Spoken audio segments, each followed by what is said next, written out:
खूप लोकांना असं वाटतं की आता कॅन्सर होता, काढून टाकली गाठ, आता तो कॅन्सर मुक्त झालाय म्हणून, पण पुन्हा 1.5 वर्षांनी त्याला पुन्हा गाठ येते. हो, अगदी खरं आहे.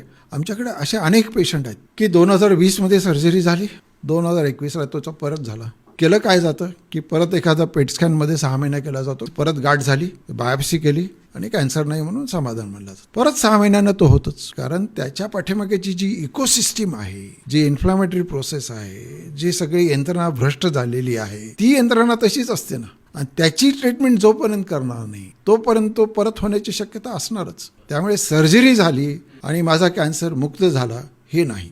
खरं म्हणजे त्याला निसर्गाने त्याला एक संधी दिलेली आहे की सावध हो बाबा, कारण तो पहिल्या स्टेजमध्ये तो सर्जरी आहे. पहिल्या किंवा दुसऱ्या स्टेजमध्येच आपण सर्जरी करू शकतो, तिसऱ्या चौथ्या स्टेजमध्ये सर्जरी करू शकत नाही, कारण ती स्थानिक असते. गाठ काढून टाकली म्हणजे एक प्रॉब्लेम संपला. बाकीची नंतर पोस्ट सर्जरी जी आहे, जी तुम्ही ट्रीटमेंट जर व्यवस्थित केली आणि ते जर झालं तर व्यवस्थित होतं. व्यवस्थित ट्रीटमेंट म्हणजे काय, परत मी सांगतो की 4 गोष्टी फार महत्त्वाच्या आहेत. पहिला आहे डाएट इज मेडिसिन आहे, ज्याला आपण लाईफस्टाईल म्हणतो. दुसरा आहे झोप, तिसरा आहे व्यायाम, चौथा आहे औषध आणि 5वा आहे स्ट्रेस मॅनेजमेंट. आणि एक ग्लोबल स्टँडर्ड आहे की कॅन्सरच्या बाबतीत जर 5 वर्ष एखादा पेशंट सर्वायवल असेल तर त्याला कॅन्सर सर्वायवल म्हणलं जातं. म्हणजेच दुसरा अर्थ याचा आहे की कॅन्सर हा परत होण्याची शक्यता असते. म्हणून मी आमच्या पेशंटला सगळ्यांना काउन्सिलिंग करत असताना सांगत असतो की गुन्हेगाराप्रमाणे सजा ठरलेली असते. एखाद्याला 6 महिन्याची सजा, एखाद्याला 2 वर्षाची सजा, एखाद्याला 5 वर्षाची अखंड तुरुंगवास, 20 वर्षाची सजा. तसं या कॅन्सरला कमीत कमी 1 वर्ष तरी ट्रीटमेंट घेतलीच पाहिजे. 1 वर्ष ट्रीटमेंट घेऊन